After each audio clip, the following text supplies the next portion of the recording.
I'm Farah Duro, and you're listening to the PCOS Revolution podcast.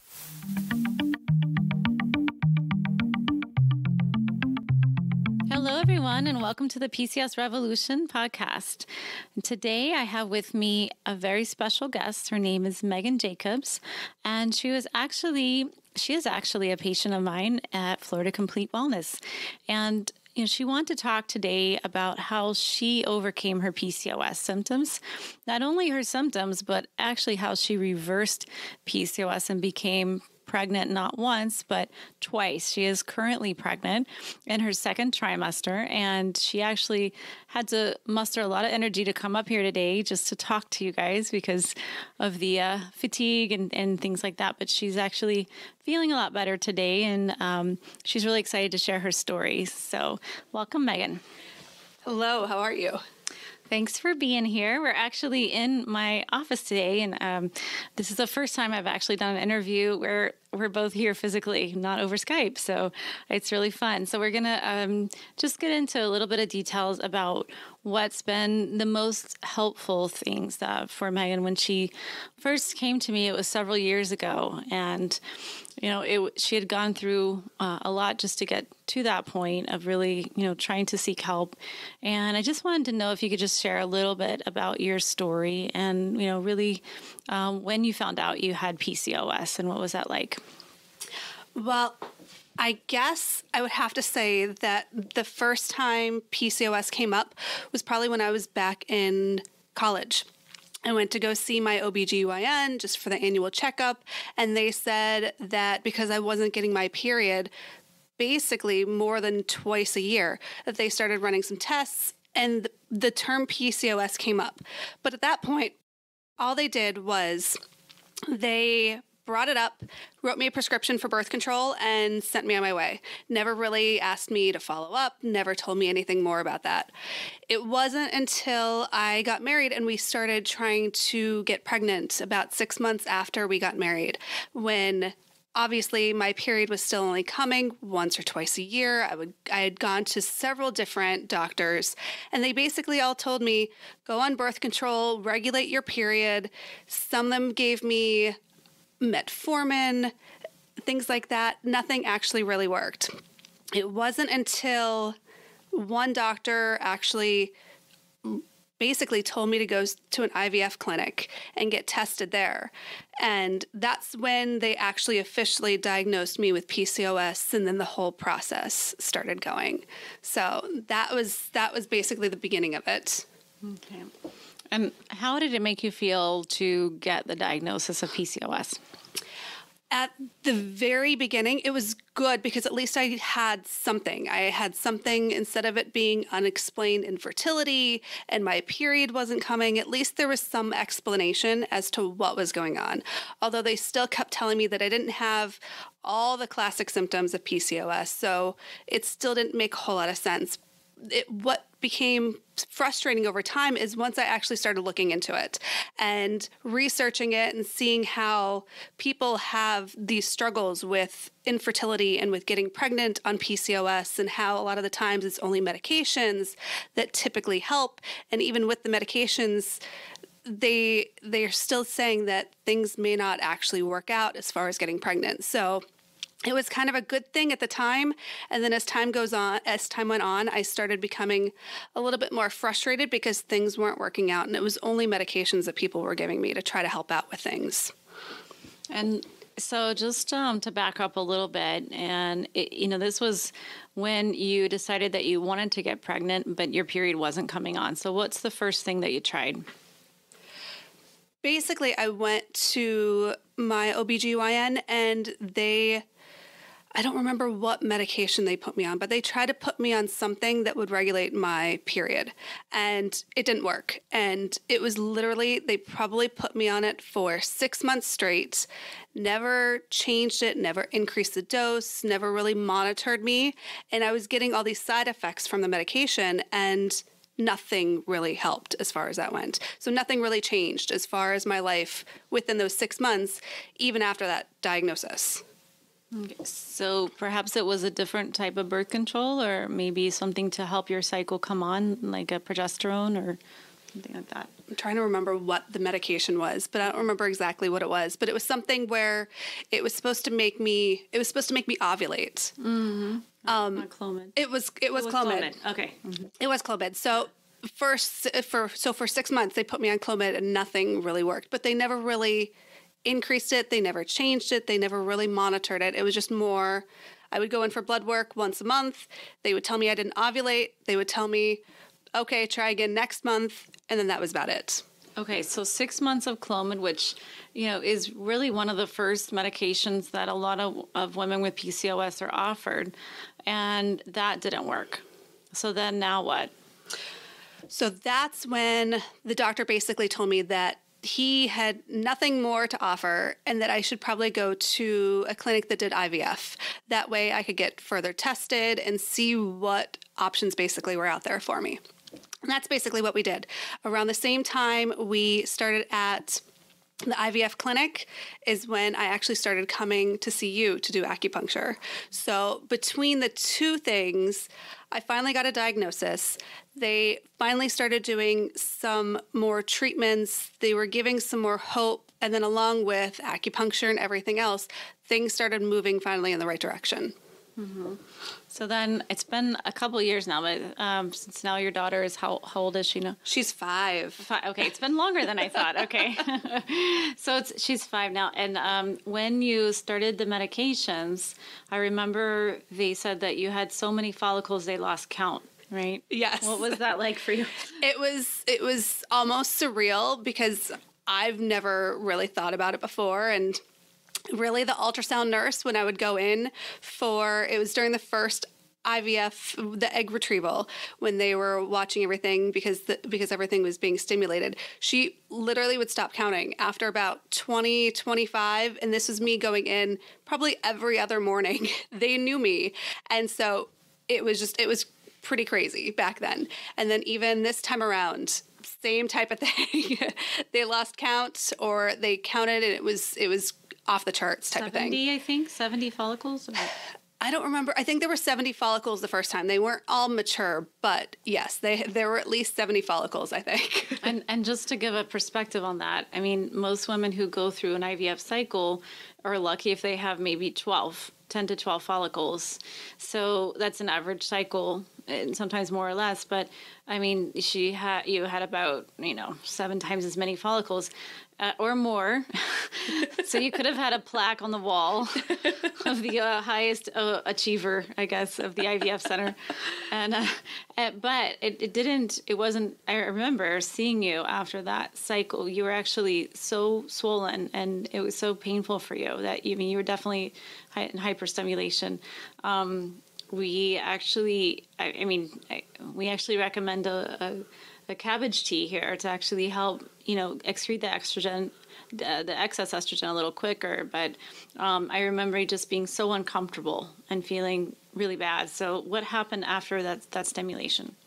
So they did the stimulation. I had all these extra follicles whenever I did this the first time around. And yes, I definitely hyperstimulated because I want to say about 2 or 3 days after they did the egg retrieval, I had to go back into the office because I was so bloated. I was in such pain. I had no idea basically what was going on with my body at the time because it just did not feel right.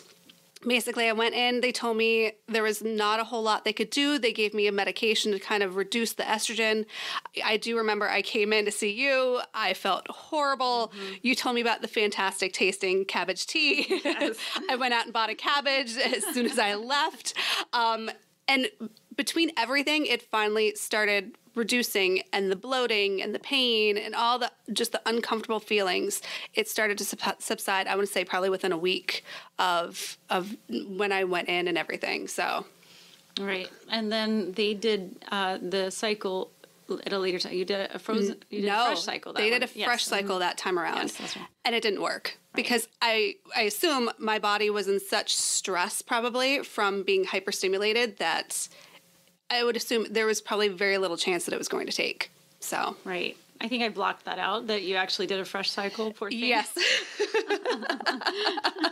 Because nowadays, I don't think that would be offered even. The way that your body was reacting, it was really dangerous, actually. So you then had lots of embryos that were frozen? We had, I want to say we probably had 8 or 9 embryos that were frozen at that point. So they basically gave me a month off. I was on birth control for that month just to kind of regulate everything. And then after that, I went through a fresh cycle. And that was when I finally got pregnant with my daughter. So. Yay. Yeah. And so, then, fast forward to, I guess like what happened after that, where you did end up doing a few other cycles with Femara, with this something else different. Yeah, probably when my daughter was about a year and a half, we actually went back to the IVF clinic first before even trying the Femara. We realized at the time there were 5 embryos left that were still frozen. So we actually went through 2 frozen cycles, which didn't take. And then I think after that, I was pretty frustrated because it didn't work. And then you and I were talking, and you had told me about another medication out there called Femara that it wasn't very popular at the time, but it was known to try to help people ovulate. So I basically went to my OB, told him about this. He had actually just read something about it. He told me like the day or two before, and never used it for any of his patients before. So basically I saw him a week later. I went back in to see him because he wanted to research what to do, what dosage, how it works, things like that, and basically put me on it. So we tried 3 different doses. The first 2 doses for the first 2 months didn't work. I didn't even ovulate, nothing. By the 3rd month, we found that was the dose that I needed where I ovulated. And that was a month where I actually also got pregnant. Mm-hmm. But unfortunately, with other factors and things like that, I had a miscarriage probably at about 10 weeks, I believe, with that pregnancy. Yes, I remember that. And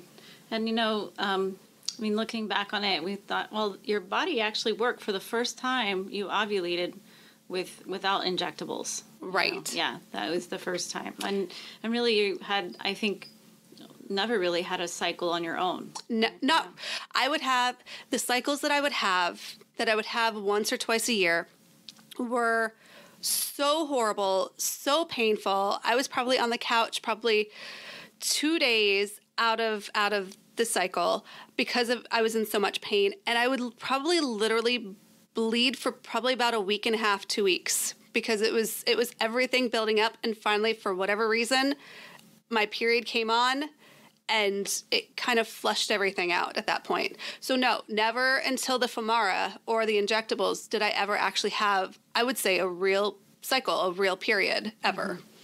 And you have what's known as the classic PCOS. You have every symptom in the book. So it's like, on the spectrum of 1 to 10, you would be a 10. Yes. But, and we also had a little running joke about the PMS palace, right? So, oh my gosh, yes. So after not having a period for so long, when you would finally get your cycle, we would joke because it's not really funny, but we had to laugh or else you'd cry. But the PMS and the emotional part would just be so overwhelming, I think. And we used herbs and used acupuncture to help with that, I remember. But it was difficult because all these hormones just building, and then, actually having a period and not knowing when it's going to end, that was actually difficult. So I remember, saying, if we could have a place where just, women could go check in for the days that they're experiencing the severe PMS symptoms and get away from everybody in their life, that would be a great little business idea, I think, just to get away from life for a little while and then just check out when you're done, And it was filled with chocolate and wine and romantic comedy movies and the whole slew of things that you would typically do while you had your period. Yes. And you were served room service every day. Great. I think it's a great idea. If anybody wants to take me up on that, I can open Absolutely. the PMS Palace. You have to reserve it in advance,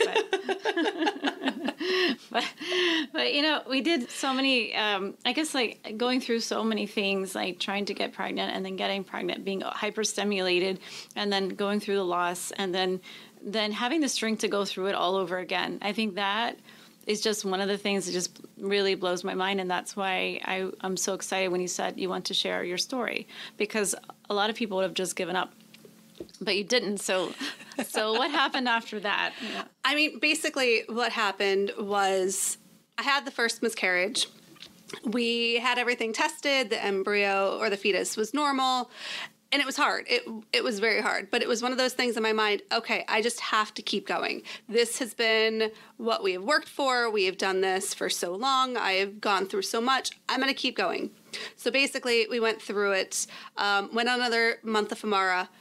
Didn't work that month. The second month, I got pregnant again. Unfortunately, that time around also, I had a miscarriage at about 10 or 11 weeks. Although we found out that fetus there was a genetic abnormality to it. But it was at that point that we basically had an option. We had two options. Either we could quit or we could go IVF and see what was going on as far as that goes. And it just, I don't know, in my mind at that point, there was no quitting. There really wasn't. It was, I had gone through all this. I knew what was going on. I knew that I'd gone through the whole IUI, IVF process before. I could do it again if I really wanted to, if I really had to. But at least to see what our options were. What did we actually need to do? Because I had been able to get pregnant on the Femara twice. You know, what was actually going on? I don't know where that motivation, where that strength came in, but I couldn't give up. There was no way for me to give up at that point. Wasn't your daughter asking you where her brother or sister? She has always, ever since, it was a hard one after the first miscarriage because we had told her about it. And it took her probably about 3 months to stop asking. But then probably about 6 months later, it wasn't, where is the baby? Where is the baby? It's more, when am I going to be a big sister? Oh, yes. So that also kind of she was putting peer pressure on you. Yeah. Absolutely. There was no way of giving up then. When you see those little eyes looking up at you. She's very persuasive. Yes, So. Yes, she's gorgeous. You can't say no to her. You really can't. Well, I also want to mention that Meghan is a therapist. Or no, you're more than a therapist. You're a doctor of psychology. I'm a psychologist. Yes. This is Dr. Meghan we're talking to.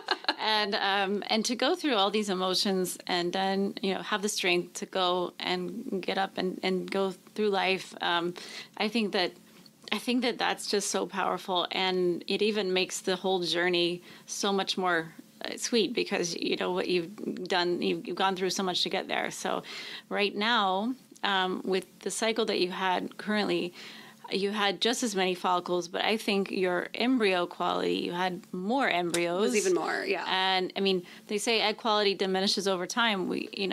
It's 6 years later, you don't see that, Right. No, oh my goodness. I think they pulled out 35 mature follicles whenever they did the egg retrieval this time. I think 18 of them grew, and then we actually went through genetic testing on the embryos before we did the implantation, just because the genetic problems we had with the second miscarriage, we wanted to kind of avoid that. So with everything, we had 8 normal embryos.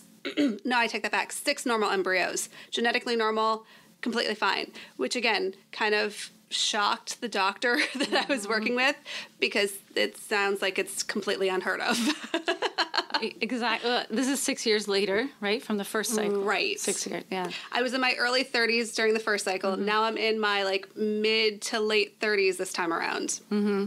And really the things that we did leading up to that was I think you were consistently treating and taking supplements for at least 2 years. Yes. I want to say I actually had to go out and buy a pill box. I felt like an older person where I had to have morning medications, evening medications, but it was all supplements. It was all the vitamin D, which we found out that I was really low on. Mm-hmm. It was the prenatals. It was the fish oil. It was whatever we could find. It actually helped. I mean, the eggs were so much better this time around. Well, the ubiquinol. You took the CoQ10 throughout as well. Yep. And there also was a spout of mono mixed in. Correct. With both of you, I think. Yeah. Yes. And so in between, when you tried to get to do this cycle then we found out, he said, oh, I feel so tired. Something's going on. Epstein-Barr, positive, and also mono. So, Right. That could have been, we don't know how long that was going on, but, it could have definitely affected everything. And that was right after I'd had those many months of the infection in my uterus that they couldn't cure for some odd reason. And I think it wasn't until, what did I take? The Jackass Bitters. Yes. That I feel, because they didn't put me on much of anything else that changed, that was finally the month that it cleared up. So yeah, and for those of you who are not familiar with that herb, it's actually from the rainforest of Belize, and it is the most pungent herb you can imagine. It's an antiviral, antibacterial, and antifungal all in one. It is really strong. And so if you have any active viral infections, it definitely helps with that. And so really, we tested her 2 weeks later, the levels were normal. I think so, yes. Mm-hmm. I have it in my records. Yes. And so, running basic blood work to test for that. So how it comes into play, I feel like, is that right after that cleared, you actually got the green light because your endometritis cleared, the uterine infection. And then you're able to start stimulation, and you had a really good cycle, and it worked right away. Right. It definitely, this time around they did an egg retrieval. I took a month off because this doctor decided that because of the PCOS, because of the hyperstimulation from the previous time that I'd done the stimulation, that it was the best idea to take a month off in between to let my body relax, to get it back to normal and stable levels of things, and then proceed with the transfer in order to do the IVF. So it wasn't what I had wanted to hear at the time, because it meant, all right, I had to wait more time. I had to wait an extra 2 months in order to do the transfer and whatnot. But obviously in the long run, this cycle was much easier on my body, even though obviously I produced so many more follicles, so many more eggs and whatnot. I didn't hyperstimulate this time around. My body felt 10 times better, even going through the entire process, the stimulation and the transfer, than it even did the first time around. So definitely worth it. Right. Totally different protocol, different clinic. And I think a more, less medication, right? You didn't have as much. I think so. Yeah. I think so. And so now you have 7 embryos left? How do we have five genetically normal embryos left that are frozen. Mm-hmm. So we'll see whatever happens with those. We'll see how the rest of this pregnancy goes. They're waiting on ice. Exactly. Embryos on ice. So, and now you are how many weeks? No. I am 17 and a half weeks pregnant right now. Okay. And the beginning was a little rough because of the nausea. The beginning was very rough because it was a constant nausea. I woke up with it. I went to bed with it all day long. But it really came down to all the hormone medications they keep you on after the transfer. Up until week 13, when they finally started taking me off of them and I was finally off, I was back to the way that I was before. No nausea. The fatigue was a little bit less. Mm-hmm. A lot of those symptoms kind of alleviated. So tell us what you had estrogen patches up until a certain point? I had estrogen patches. Mm-hmm. I had progesterone pills. Oh no, progesterone suppositories, progesterone injections, and estrogen pills that I had to take. So I was taking 2 estrogens and 2 progesterones multiple times a day. Okay. And then also, in addition to the metformin, correct? Or were you taking? They didn't put me on metformin this time. I was on Lovenox it was a blood thinner because. That's right. Yeah. Mm-hmm. Well, I think that's plenty, right? Oh, yes. That's enough. So after week 12, you were taken off. After week 12, they basically did blood work. They saw that everything was normal, so they basically cut everything in half. And then I went back in a week later. They did blood work again to make sure that my levels were normal still with the cut, and they were. And then they told me to basically take myself off of everything. So okay, and they checked your insulin, glucose. They checked everything, and everything was fine. So you're not on metformin. I'm not on anything except for like the prenatals these days and the vitamin D. That's it. And the fish oil, I'm not on anything else. Now, have you had the glucose tolerance test? I've done a 1 hour one, And you it was passed? fine. Yay! Okay, so let's summarize. Meghan is not on any medications right now. None.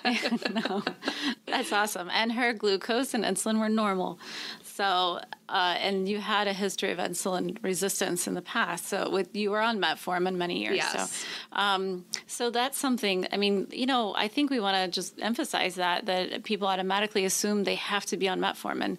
If you go to the right clinic and they actually do a test for insulin and glucose and they see that you're not insulin resistant, there is not a need for metformin most of the time. It's not a blanket approach where everybody gets the same thing.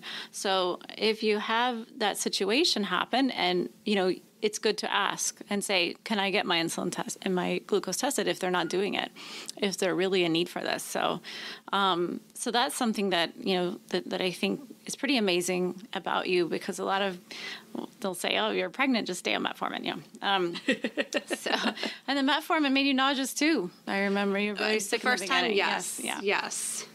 Yeah. So now I guess if you were to sit down in front of anyone in the world with PCOS, any woman who's just struggling and found out that they have it, or now they're trying to get pregnant, what's the biggest piece of advice that you would give them? I think the best piece is to basically research everything. I mean, they obviously tell you a lot of the times, don't go on the internet, don't research things too much, kind of go along with what your doctor says. I think the thing is that if I had gone along with only what my doctor said, I don't feel like I would be here. I think the combination of the acupuncture and the supplements and all the treatments that I had done from a more holistic standpoint, I think that helped out probably just as much as the medical standpoint of things. You need to find the balance. You need to find both sides of it if it's something that you feel like you would like to do. A lot of the doctors, no one ever really recommended acupuncture or supplements or things like that. They actually frowned upon supplements the majority of the time that I was doing cycles in the IVF clinic, especially the first one. Mm-hmm.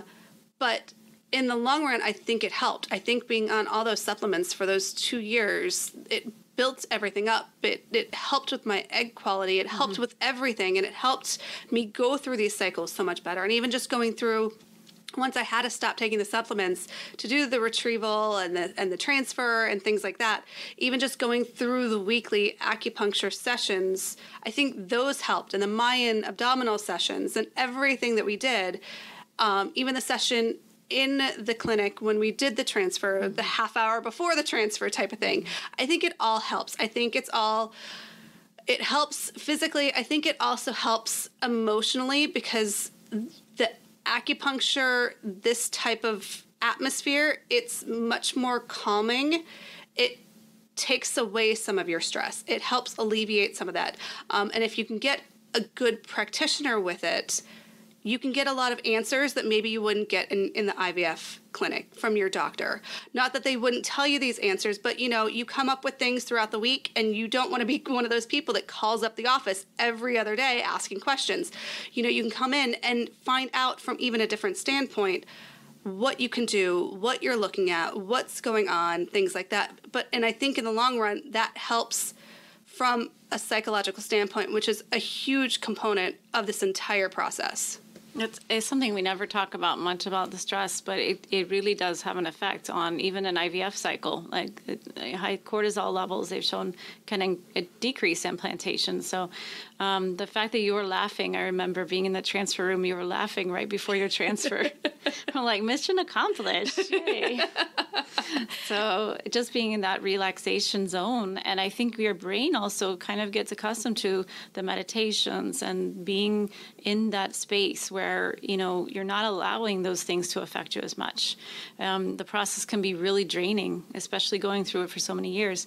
So mentally, you develop a strength and a resilience. I think that a lot of, there's actually an article I read where, there was an acupuncturist and a reproductive endocrinologist who would do studies, research on women who received acupuncture before their IVF cycles and who didn't.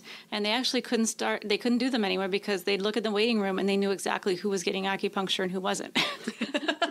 And I believe it's one of those things that you associate IVF and going to that office with blood work and ultrasounds and even though it's a good process to go through, hopefully a lot of the time you get through it and you become pregnant, you reach your goal, but it's a stressful environment. You don't get a lot of good news all of the time. And so you start associating IVF with all these negative thoughts and these negative experiences and everything. So if you can find something, acupuncture, meditation, exercise, something that you can associate IVF with also. I associated acupuncture with the whole IVF process. And so every time I came in here, it was at least a half hour, more likely more, because we would talk about things, where it was a more calming atmosphere. It was a lot less stressful. It gave me that balance. So I would still go into the IVF offices and still be anxious and stressed, but I didn't think of the whole IVF process as a negative, as this frustrating process, as this experience that there was a lot of frustration, a lot of hopelessness a lot of the time. There was also a second side to it where that could also bring me back and relieve some of the stress and things like that I was going through. Well, you give a lot of people so much hope with this story, and I really appreciate you sharing everything with us today. And I can't wait to meet the little one. So we're almost halfway there, but yes. And that's the end of this episode of the PCOS Revolution podcast. If you've enjoyed the show and want to help me spread the word about how women with PCOS and hormonal imbalances can lead happier, more healthier lives, please head over to iTunes and leave us a review. They really do make a difference. If you'd like to have a question answered on the show or would like to recommend a guest, please go to floridacompletewellness.com/podcast. If you're on social media, you can follow me at facebook.com/Florida Complete Wellness and twitter.com/Florida Complete, where I post a lot of interesting research, webinars, and articles on our blog about really getting to the root of hormonal imbalances like PCOS. So it's a great way to stay in touch with the latest developments. Thanks so much for listening and see you soon.